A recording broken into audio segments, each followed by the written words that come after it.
In this discussion, we are going to take a look at another perspective in understanding the self, and for today, we are going to talk about the physical self. Okay, I would guess that my students, other than this subject, you're also taking other subjects that might have discussed the physical self, and today we're going to integrate what you know so far about the body and look at how does your body, how does your physical self play a role in defining who you are. Okay? And you may learn about the physical self from various sources of information. Say, for example, you will learn about this in physical education, you will learn about this in other subjects, about anatomy, physiology, biology, etc. Okay, but for today, I'm going to talk about the self in a way that we will see how does our perception of our body affect how we think of ourselves. Okay, that's why this is entitled as physical self. Now, let's begin by taking a look or reflecting at the different conceptualizations of beauty according to the philosophers. Okay, until today, beauty is a word that we use in our day-to-day conversation. If something is nice, then we say that what we have done is beautiful. Okay? If someone has good character, we would say that that person is beautiful inside and outside. Okay? If something is ordered, if something is good, other than the word perfect, sometimes we use the word beautiful. Okay? And we have different definitions of beauty. But now let's take a look at how do the philosophers define beauty. Okay? So beauty traditionally was among the ultimate values along with goodness, truth, and justice. Okay? So even back then, beauty is already something that was being emphasized as something that we should try to preserve or something that we should try to enhance. This is not to say that back then people were so attuned into physical beauty, because it doesn't say here that they're only talking about the beauty of the physical self, but rather they may be talking about the beauty of the being or the character of the person. One example is that Saint Augustine asked whether things were beautiful because it gave delight, or whether it gave delight because it was beautiful. Do we think that person A is beautiful because he or she did something good? Or is person A good because he or she is beautiful? St. Augustine, later on, he believed the latter, believing that things gave delight because it was beautiful.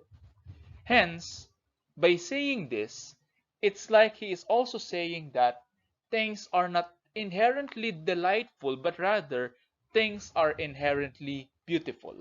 Okay? And because of that beauty, things became desirable. Okay? We do not say that something is beautiful just because it is something desirable for us, but rather it's the other way around. First, we perceive the beauty of the being, okay, of the character, before we say that it is delightful. Okay? Other than that, Plato has connected beauty to love and desire. So maybe this was the beginning of the thinking that if something is beautiful, then it's worthy of love and it's also desirable. Hence, we don't do things that is not desirable. Okay, we don't do things that are not lovable because that's not beautiful. Okay, so other than that, Aristotle asserted that the chief forms of beauty are order, symmetry, and definiteness. Okay, so from the different perspectives of the philosophers, we can say that beauty can be a characteristic of an object. It can also be a characteristic of a person. It can also be a characteristic of a situation. Just like in the perspective of Aristotle, it something is beautiful if it's orderly. That's why there are people who pay attention to order, to perfection, to organization. Okay, because that's how they find beauty or delight in something. Okay, so those are the philosophical perspectives in understanding beauty. Now let's look at other possible conceptualizations of beauty, but still according to philosophers. One, according to David Hume, is that beauty is no quality in things themselves, okay? But rather, it exists merely in the mind which contemplates them. Okay, so if earlier I told you that one perspective emphasizes the beauty of things, it's something that is inherent. Now we're taking a look at another perspective, saying that beauty is not a quality of the thing itself, but rather beauty is something that is perceived by the perceiver. Hence, what is beautiful for me may not be beautiful for you, and we have different definitions of what is beautiful and what is not. Okay, so in layman's term, this is where the quote, beauty is in the eye of the beholder, came from. Okay, another perspective here by Francis Hutcheson is that the perception of beauty does not depend on the external sense of sight. Okay, so beauty is something beyond what we see. Sometimes beauty is what we feel, beauty is what we sense. Okay, like for example, when you hear music and it's beautiful music. And when you feel good, that's a beautiful feeling. Okay, hence we should not limit the philosophical definition of beauty to the physical characteristic of the object. Beauty can be used to describe situations. It can be used to describe, it can be used to describe sensations or feelings. Okay, so when was the last time you have felt good? Okay, and maybe during the last time that you have felt good, say for example, you felt good after helping, you also think that helping is beautiful. Okay, so what we can see is that there are different ways to define beauty as a virtue. Okay, it may be characteristic of the thing itself. It may also be the characteristic. It may also be a perception. It Beauty can be a subjective concept. Okay, hence every culture have their own definition of what is beautiful and what is not. So if you appear to be beautiful in one culture, then perhaps you're not beautiful or not as beautiful if you are exposed to another culture. This is also dangerous because what if the definition of beauty in one culture is not not inclined with what is achievable, or not inclined with what is doable? Say for example, what if in your culture you define something as beautiful if something or someone is physically attractive? Okay, and we have different ways of defining what physically attractive means, and we're going to take a look at that in the next few slides. Now let's take a look at what does psychology have to say about beauty. Okay, so does it pay to be attractive, or does it pay to groom yourself in an attractive manner? Does it pay to, you know, fix the way you look? Does it pay to look good? Does it pay to dress well? Okay, does it pay that people have good opinions about your attractiveness? Okay, so let's take a look at the psychological perspective here. Okay, so according to psychological research, a person who is perceived as attractive makes more money than a person below average looks. Okay, so what I would like to highlight from this is that this is a correlational research, and if you like research, you would understand what correlational research means. And if you want more about that, I have another lecture in another subject about research. Okay, so if you want to learn more about psychological research, feel free to check that video. But going back to this, if this is a correlational research, I want to emphasize to you that it's not their looks that causes their high income. It's not a direct relationship, but rather it's important for you to know as early as now that if things are related to each other, then there may be other things or other factors that we should consider. Okay? What another message that I would like to tell you is that do not generalize this finding to all situations. Do not think that all people who are of average, below average or average looks are less likely to make money, because there again there are other factors to consider. This result may not be true in our culture, or it may not be true in your environment. Okay, so it may differ according to situations. But in general, okay, psychological research would say that persons or people who are perceived as attractive make more money compared to those who are of below average looks. And let's take into account the other factors here. Okay, perhaps those who are more attractively looking are given more opportunities.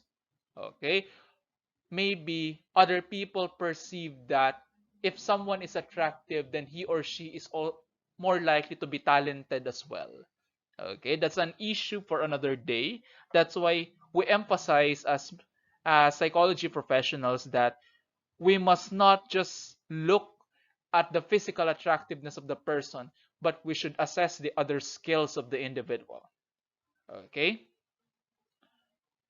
Other than that, in politics, voters who are not actively engaged in social and political issues choose candidates based on looks.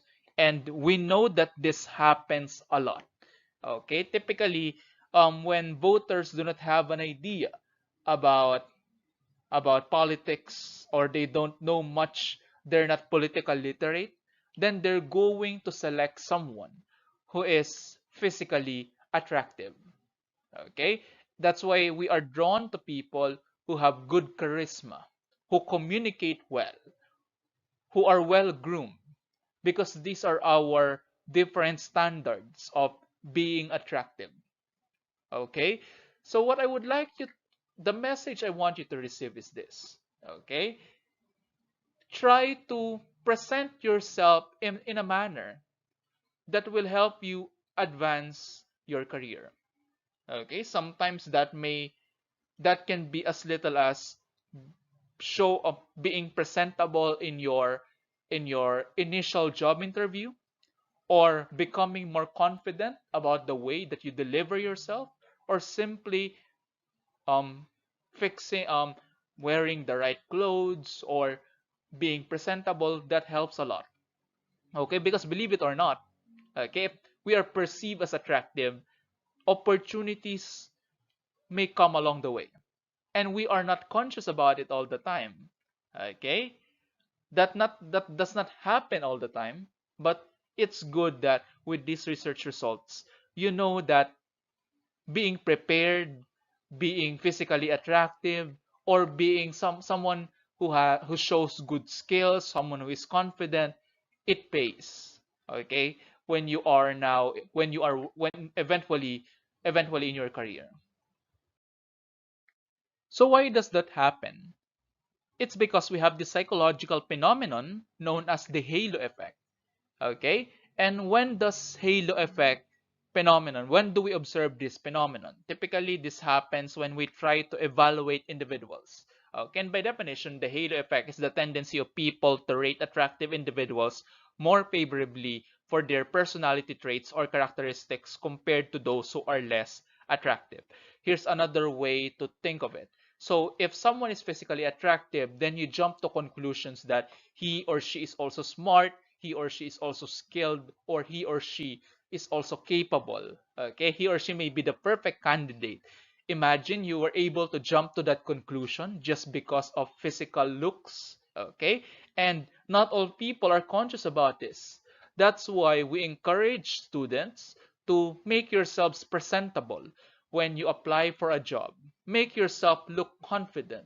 Sometimes fake it till you make it helps. Okay, that's why you need to prepare ahead of time when you make presentations, when you when you speak in public. Okay, because people are not conscious about halo effect.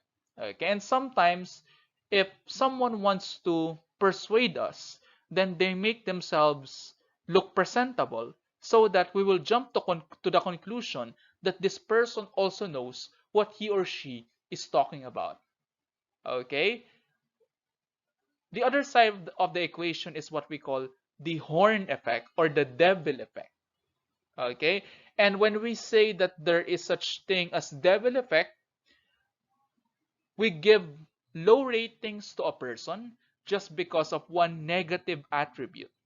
Say, for example, if person A is not a good English speaker, then there's a tendency for you to think that he is not intelligent, he is not capable, or he is not confident. He is not responsible, even though responsibility may or may not be connected to English speaking skills. Okay, so this I hope you become more conscious about the way that you evaluate people, because sometimes we jump to conclusions about the skills of the individual merely by just observing how they look physically. Okay, so let us try to be more objective in the way that we rate people so that we won't be affected by either halo or the devil effect. Now let's take a look at another perspective in understanding beauty. And this time, let's take a look at the perspective of culture and cultural psychology. Okay? And culture affects what we label as desirable, what we label as good, but definitely it also affects what we label as beautiful. Okay? And cultural traditions can either have a positive or negative influence on body image and on self-esteem. Okay? So, in various cultures, we have different ideals. We promote different images. We try to look for certain characteristics because we think that the presence of these characteristics defines what is characterizes beauty. Okay? So, a culture may promote certain ideal standards of body sizes, and these may be culturally specific. Okay, say for example, a certain culture may pay attention to the shape of the nose, to the shape of the lips, okay, or to the amount of muscle mass in the body, to the amount of body fat, okay, to the length of the feet. It differs for every culture. What are our standards of beauty? But the bottom line is this: our cultural traditions may influence us to have a negative take, or to have a negative um, may influence us to paint a very inaccurate picture of what a beautiful person is. Say for example, look at this tradition. Okay, among Chinese, they define that having a small foot, having small feet is one of the standards of beauty. Okay, and I would guess that as time goes by, there are people who have raised their concerns about the negative implications of such practices. Okay, because we're talking about physical self here, we're also talking about health. Okay, so if we endorse a certain characteristic as beautiful, it may also be dangerous to your health, especially if we are now talking about body weight. Americans have emphasized thinness. Filipinos have emphasized dieting and body appearance, particularly having a fair skin. But Westerners, they think that it's more desirable to have a tan skin. Okay, so now we can see that what is beautiful for them may not be labeled as beautiful in our culture because we have different standards of beauty. And sometimes we want to think what we label as beautiful because it is not congruent with our culture. Okay? People experience body dissatisfaction due to cultural standards. Sometimes these cultural standards are absurd. Okay? Sometimes they are not doable. Okay? Sometimes we want to try our best to be in the average weight, to be above average in height. Okay? Because we think that when we achieve such goals, we are going to be happy. Okay? But in our journey in trying to achieve these goals, we end up being unhappy. Guess what? In psychological research, it was found out that people with problems with eating, problems with the body, some of them may have perfectionistic tendencies. That's why even though they are already unhealthy in their diet, they keep on dieting because they want to be perfect in their diet. Until they achieve their quote and unquote perfect weight, they won't stop. There are people um, who get plastic surgery for physical attractiveness, yet they are not satisfied with the results of that intervention. That's why they will go for another surgery, even though it's no longer necessary. We're going to talk about those things in the next few slides.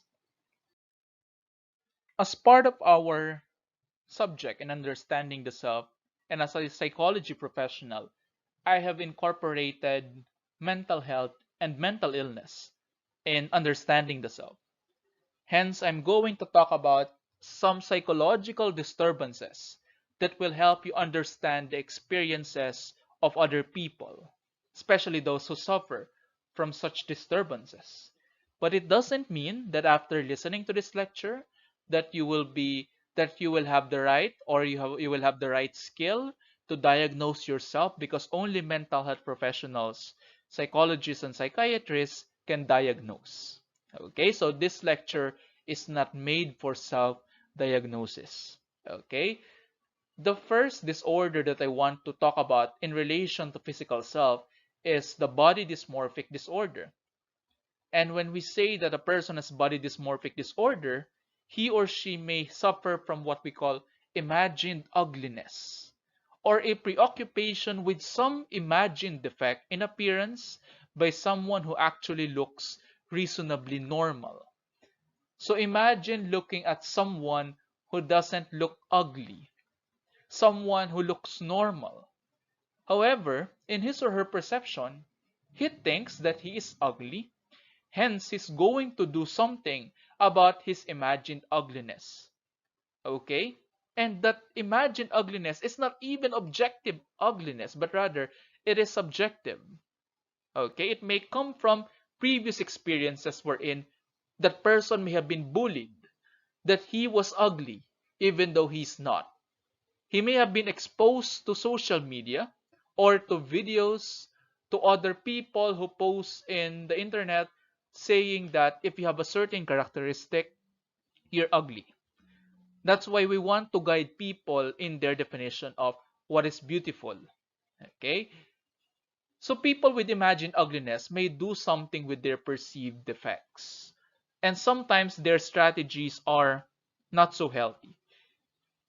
Say, for example, there's one case in abnormal psychology, one of the subjects in psychology, wherein the person is disturbed by his or her pimples. And because he thinks that the pimples are making him ugly, what he did is that he used nail cutter to remove those pimples. So what I'm trying to say is this. People with body dysmorphic disorder, they may do whatever, they may resort to any method just to quote and unquote eliminate their perceived ugliness. But sometimes they end up looking worse because of their misguided strategies. Here's another example.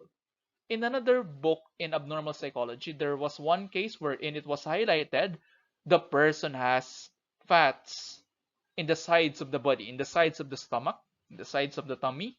And then what he did was that he used a knife to remove those excess body fats. So their strategies in order to make themselves feel better is not healthy after all. There are some people who would go to plastic surgeons again and again. And if you're a greedy plastic surgeon, you will keep entertaining the request of that person because it gives you or it brings you money. Okay? But if you're a responsible physician, here's what you're supposed to do. Do not continue entertaining the request of that person, but rather refer the person to a mental health professional because the disturbance is not physical, but rather it is psychological. And we want people to think, to be satisfied. We want people to be satisfied with how they look, without the need for excessive interventions. Okay? If you know someone with imagined ugliness or with body dysmorphic disorder, or if you know someone who has troubles in with their physical attractiveness, and you think that those problems are serious, maybe it would help if you will refer them to a mental health professional. Not because they necessarily have a body dysmorphic disorder, but rather we just want the person to feel more confident about himself or herself. This time, let's talk about eating disorders. There are three major eating disorders in abnormal psychology. The first one is bulimia nervosa. If you have bulimia nervosa, you engage in out of control eating or binges, and then in order to maintain your desired weight, what you do is that you induce self vomiting, or you try to take laxatives, or you try of other methods to purge or to get rid of the food.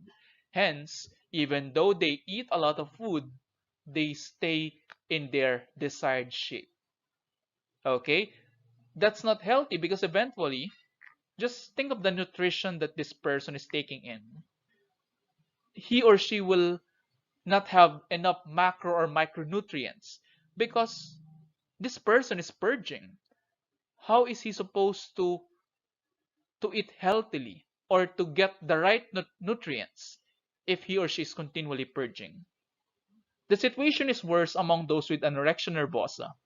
The behaviors of those with bulimia nervosa is similar to those with anorexia nervosa. However, the difference is that people with anorexia nervosa are underweight. Their body weight drops dangerously in an unhealthy manner. So they are what how can we say that it's anorexia nervosa than bulimia nervosa? A person with anorexia nervosa is someone who is underweight. A person with bulimia nervosa can have normal weight, or he or she can also be overweight. Okay?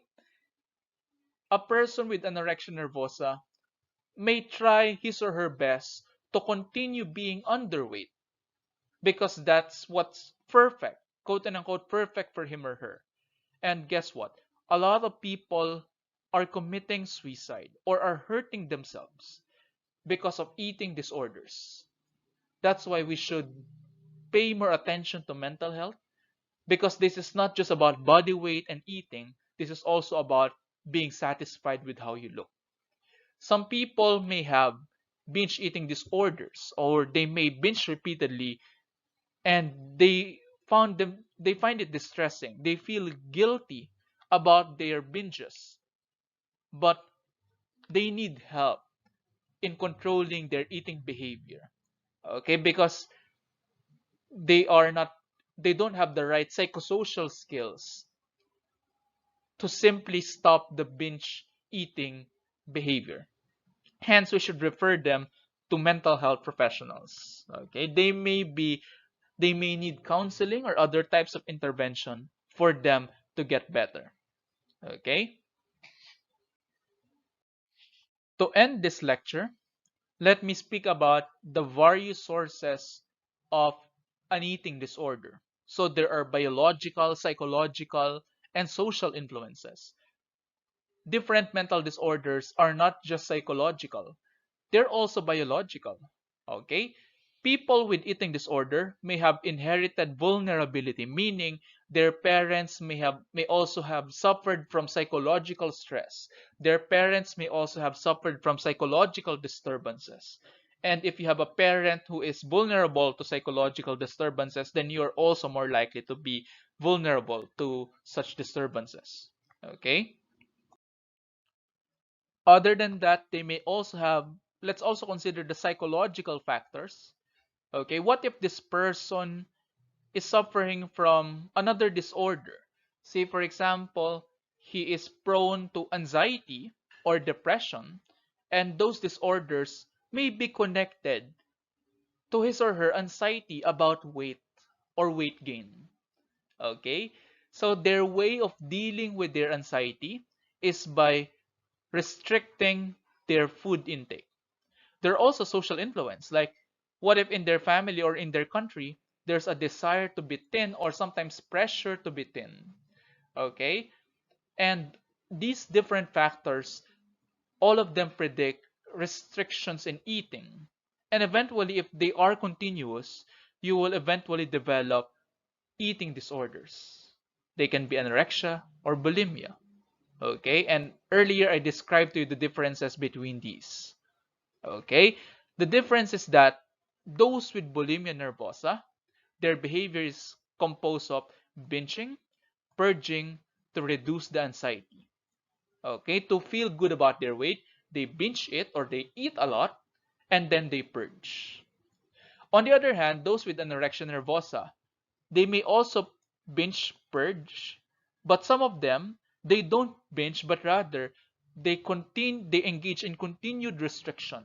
They eat in, let's say, lower than 500 calories just to just to think or just to stay thin.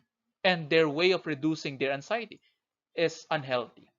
It's not bad to address anxiety, and it's not bad to be anxious because anxiety is a normal response to an abnormal situation.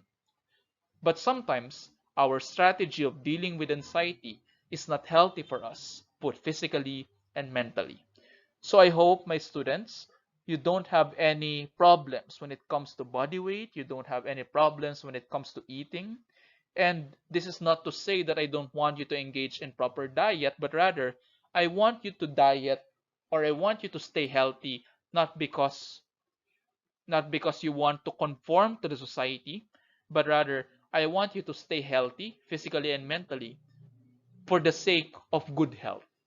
Not to be accepted, not because of the pressure to be thin, but because stay healthy for your physical health, for you to avoid different illnesses, and for you to live a long and healthy life. That's it for this discussion, and thank you for listening. Let's talk about other topics in the next few discussions.